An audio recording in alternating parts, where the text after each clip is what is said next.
Salut, je suis tout habillé pour aller à l'extérieur.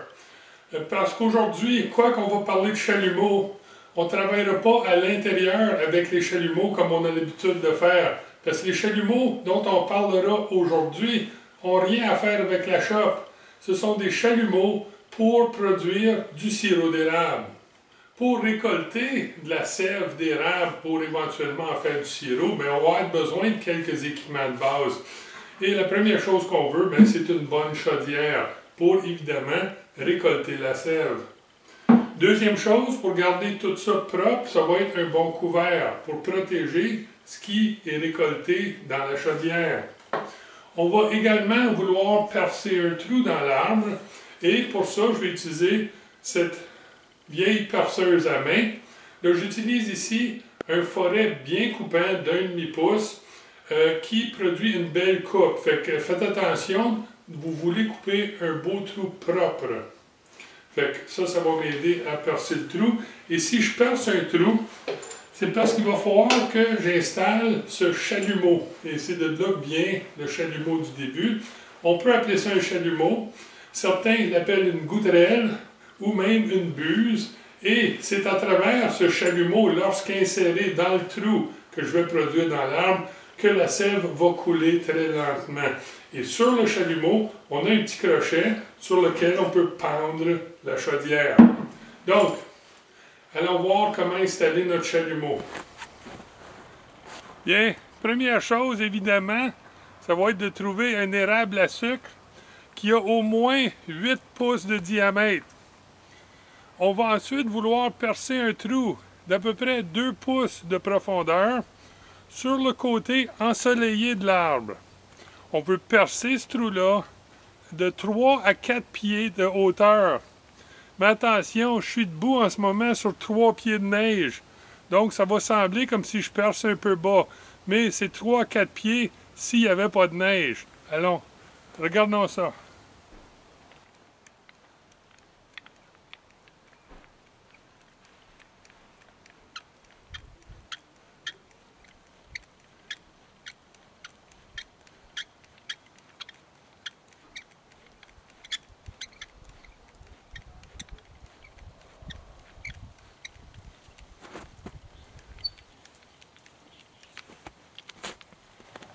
Maintenant que j'ai percé le trou, je peux installer ma buse et accrocher ma chaudière.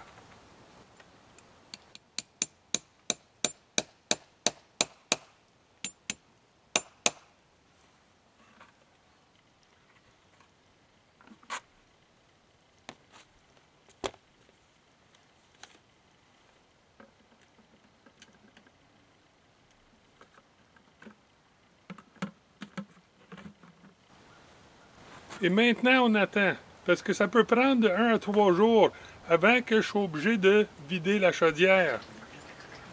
Bon, ça fait à peu près 2 jours depuis que j'ai entaillé les érables. Hier, il n'a pas fait très beau, on a eu une tempête de neige, fait que ça n'a pas coulé. Mais aujourd'hui, on a la température parfaite. Puis pour l'eau d'érable, pour que ça coule bien, on cherche moins 10 la nuit, plus 5, plus 6 le jour. C'est ce qu'on a eu hier soir, moins 8, en tout cas proche de moins 10. Et en ce moment, il fait plus 6. Donc, une journée parfaite et ensoleillée pour récolter de l'eau d'érable. J'ai donc un récipient propre et un entonnoir. Je suis prêt. Fait que, allons chercher de l'eau d'érable.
Bon, j'ai ma petite installation, un brûleur au propane assez puissant et un pot pour faire des confitures dans lequel je vais faire bouillir mon eau d'érable.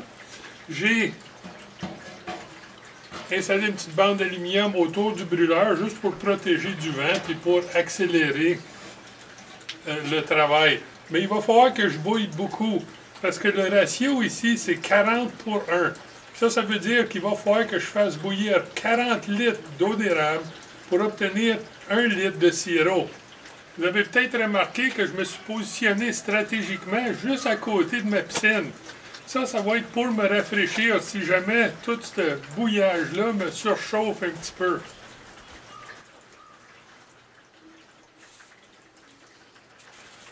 Il va peut-être par contre falloir que j'attende que l'eau devienne un petit peu moins solide.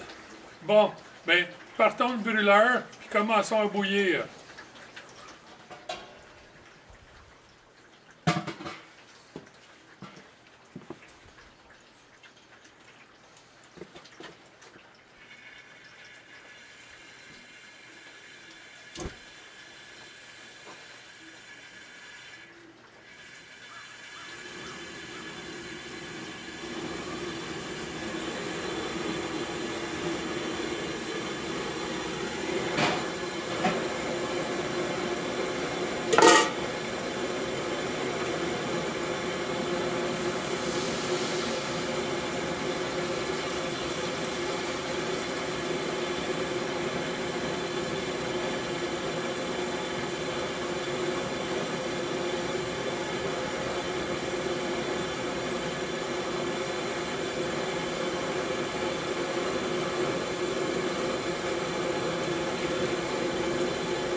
Salut! Ça fait une journée depuis que j'ai commencé à bouillir. Et en tout, jusqu'à date, j'ai bouilli 8 ou 9 heures de temps. La mixture, comme on peut voir, commence à s'épaissir et surtout, le son des bulles produits commence à changer. Le son est beaucoup plus clair. Et ça, c'est une indication qu'on commence à venir proche de l'étape de la finition. Bon, on peut voir qu'on est très près d'être fini. Le liquide s'épaissit, la couleur change, on voit que c'est beaucoup plus foncé. On a cette odeur d'érable très plaisante et le son est là. Les bulles sont très claires.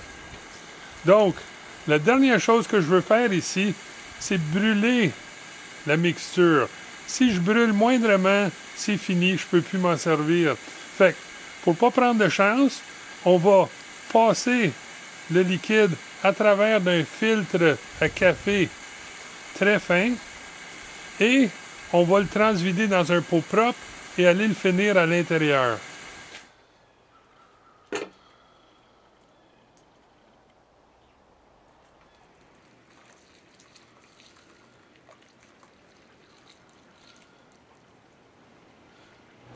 Maintenant qu'on est à l'intérieur et qu'on peut contrôler les variables un peu plus facilement, on va filtrer une deuxième fois la mixture. Mais cette fois-ci, on va utiliser un filtre à café en papier. Ça va éliminer toute la petite protéine libre qu'il y a dans la mixture et va nous donner un beau sirop clair. Il est important de le faire à ce stade-ci, puisque si on attend jusqu'à ce que le sirop soit bien épais, bien évidemment, il va être très difficile à filtrer.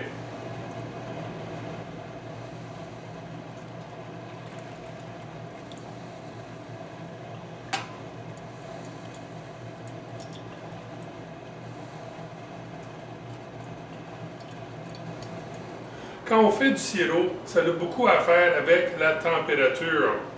Pour du sirop, on veut avoir 104 degrés centigrades ou 219 degrés Fahrenheit. Pour de la tire d'érable, on veut 114,5 degrés centigrades ou 238 degrés Fahrenheit. On peut voir ici qu'on est à la bonne température pour le sirop.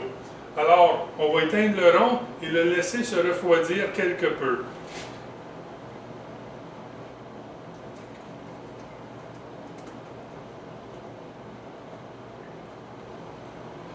Quelques points importants à mentionner. Le sirop d'érable peut être gardé dans une chambre froide pour une longue période de temps, à condition qu'il soit entreposé dans un récipient stérilisé. Et également, on peut le congeler. Puis lorsque décongelé, ben, il est aussi bon qu'il était avant d'être congelé. Il faut également savoir que la fenêtre de production ben, est très limitée. Entre le moment où l'arbre commence à dégeler et entre le moment où les bourgeons s'activent. C'est le seul temps pendant lequel on peut en produire. Ça, c'est 2 ou 3 semaines max. Et voilà, du sirop d'érable. Je produis normalement des vidéos qui parlent d'ateliers d'usinage. Mais je sais que j'ai des abonnés partout sur la Terre et que beaucoup d'entre vous n'avez jamais eu l'occasion de voir comment est fait le sirop d'érable ou d'où elle vient. Donc, j'espère que ça vous a plu. Là, ça c'est excessivement bon. Fait que, essayons-le.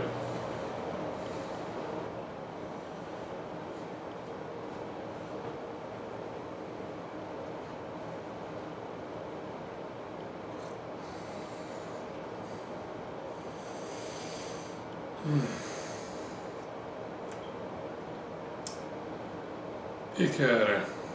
De dire que ça, c'est bon, c'est un peu comme dire que le Titanic, mais c'est un gros bateau. C'est vrai, mais ça vient même pas proche de décrire la réalité.